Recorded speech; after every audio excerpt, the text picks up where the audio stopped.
Okay, for what we have in problem number 1 of the test 3 review handout, we have to determine in this function, okay, the direction in which the graph opens, the axis of symmetry, and also determine the vertex as well as the x and the y intercepts. Now, for what we have presented, okay, we have that f of x is equal to 2x squared minus 18x plus 12. And this layout we have to be in standard form, okay, which we have at f of x is equal to ax squared plus bx plus c. And in looking at the direction to which the graph is going to open, as well as the vertex itself, I can translate what I have in this function in terms of the vertex form. So in taking what we have for f of x is equal to 2x squared minus 18x plus 12, again, we can separate the variable terms apart from the constant. Okay, so I'm going to quantify 2x squared minus 18x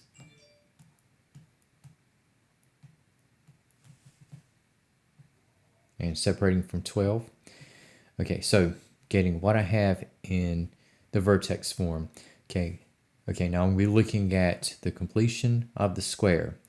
And I want the first term in the parentheses to be x squared, so we have with the coefficient 2. I can go ahead and factor this out, so I'm going to have 2 times the quantity of x squared minus 9x. And we have at this stage, now, upon looking at what is going to be the completion of the square, again, in completing the square, so we have for the expression inside the parentheses, again, the first term we have x squared. Now for the first order x term, again, I'm going to take the coefficient of the first order x term and then divide by 2 and square out. So we have with negative 9 halves squared, okay, we have the square of negative 9 halves. We have negative 9 halves times itself, so this will come out to 81 fourths. Now, in the crossover to getting closer to the completion of the square, so I have 2 times, okay, the quantity of x squared minus 18x. Again, I have plus 81 fourths.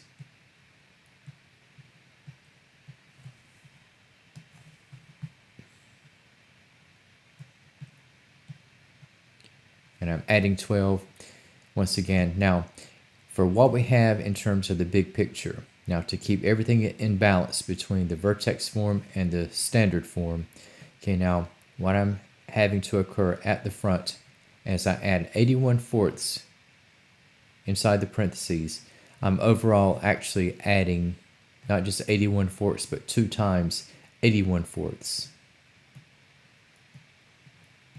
So I have at the front, I'm creating a bit of a surplus at 81 halves. And to keep things in balance, okay, so if I'm adding 81 halves at the front, that means that at the back, I'm going to have to deduct the very same amount. So looking at combining what I have here. So just to mention, think of 12 as 12 over 1 minus 81 halves. And upon attaining the difference, so 12 over 1 will be 24 halves. Take away 81 halves. So I have negative 57 halves. And in the process, as we get closer, so I'm going to have 2 times, okay, the quantity. And we have, again, with this square trinomial, okay, so x squared will be the square of x. And in terms of how I got to 81 fourths, again, I just squared out negative 9 halves. And then I have 12 minus 81 halves, again, which will be negative 57 halves. So we have in this end result, okay, this is going to be our vertex form. And now, for what we have for the coefficients, we had that a is equal to 2. And from x minus 9/2, again, h is going to be the 0. What we have in the expressions, they have like h is equal to x is equal to positive 9/2. And we have with the constant k, so we have k is equal to negative 57/2. Now, since we have that a is positive, since a is positive,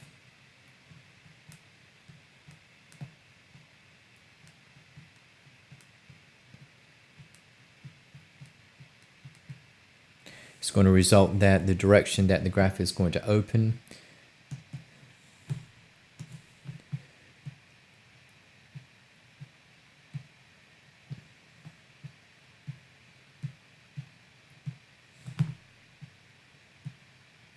okay, so this will be the first part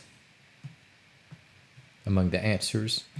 And then we have for the axis of symmetry, okay, and we have with axis of symmetry, again, that's going to be that vertical dividing line that will split the graph of the parabola into halves.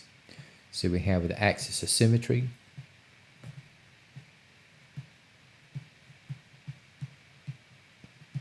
okay, so we have for x is equal to h,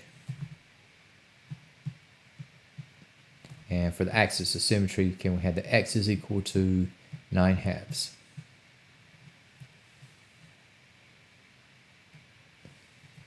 In the case of the vertex,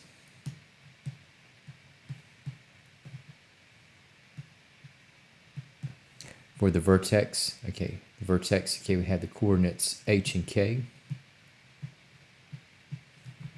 And we have h again, that is going to be at 9/2. And for the k value, we're going to have at minus 57/2.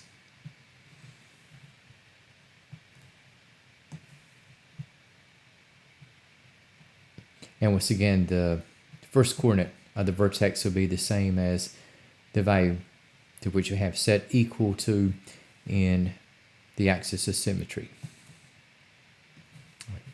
Now, in the case of what we have in the determination of the intercepts, okay, so we're going to have for the intercepts, now you can either use the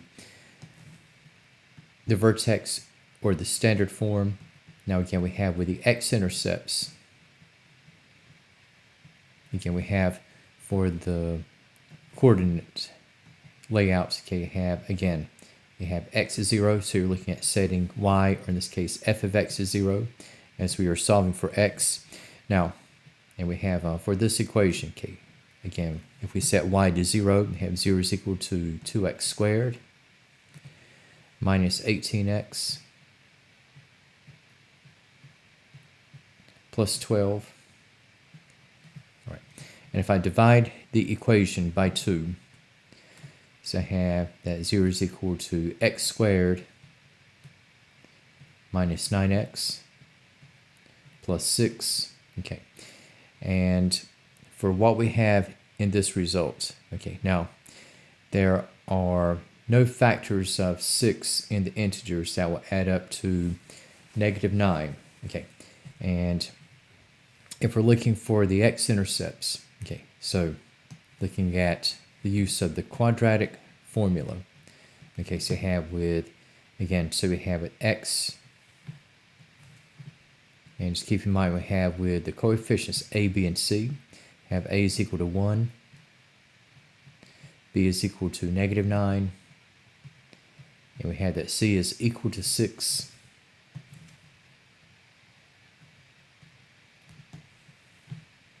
okay, so again we have x equal to negative b, so we have the negative of negative 9, we have plus or minus, okay, we have the square root, okay, we have b squared, so we have negative 9 squared, we have minus 4 ac, so you have minus 4 times 1 times 6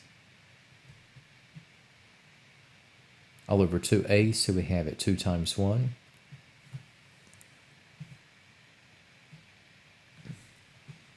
what's going to result here. Okay, so we'll have x is equal to 9 plus or minus negative 9 squared. Okay, so that is going to be at 81. Negative 4 times 1 times 6 is negative 24, so that will be 57. So we're going to have 9 plus or minus, okay, the square root of 57 all over 2. And as for what we have in the case of the x-intercepts,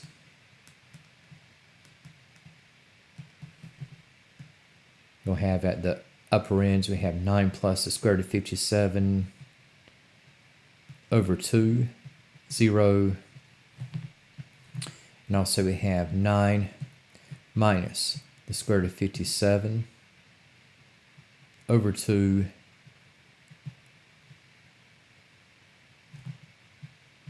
and 0.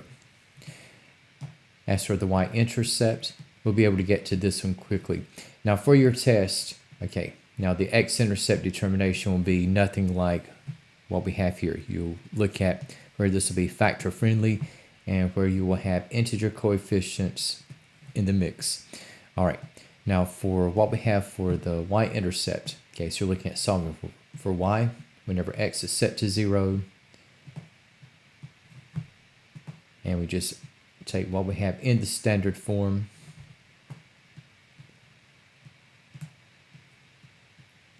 Okay, so for what were the variable terms, those will be negligible.